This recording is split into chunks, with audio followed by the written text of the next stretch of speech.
Next, we can look at adding some forces to make the movement of the particles a little more believable. We always want to combine our forces together using a add forces compound. So if I clear off the filter menu and move back under the particle tasks, I'll access the forces menu and drag the add force in. I need to make space for it in the ice tree, so I'll insert a port after my simulation, after my emit from surface. And I'll begin by giving the particles a small upwards force. The initial force that's provided has 0x, 0y, and 0z velocity. So I'm going to provide the particles with a small upwards force to get them moving in the right direction. Now, of course, we're taking the particle age and we're amplifying the velocity because of the upwards vector. So if I need to control the upwards force, I can restrict it by using a drag on top of that. So we'll take the spacing and clamp it into a smaller range.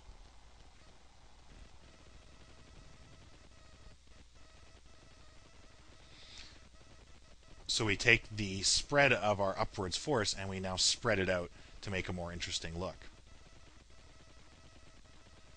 The next thing I'm going to do is add in another port for additional forces, and I'm going to take the particle position and I'm going to add some turbulence along its x and z direction as well as its upwards direction. So if I get the particle position, I'll look up a particle filter, get particle position. I'm going to run that through a turbulence field. So we'll get a very simple basic math turbulence. So look under the tool menu, math. We'll find the simple turbulence node. Bring that in, and I'm going to use the particle position to drive the position of my turbulence. And I'm going to have my particles actually spaced out a little bit more on x and z. So I'll use a factor of, say, 1.5. And I'll increase the complexity of the effect. So I'm just going to get more breakup and curl through my particle position.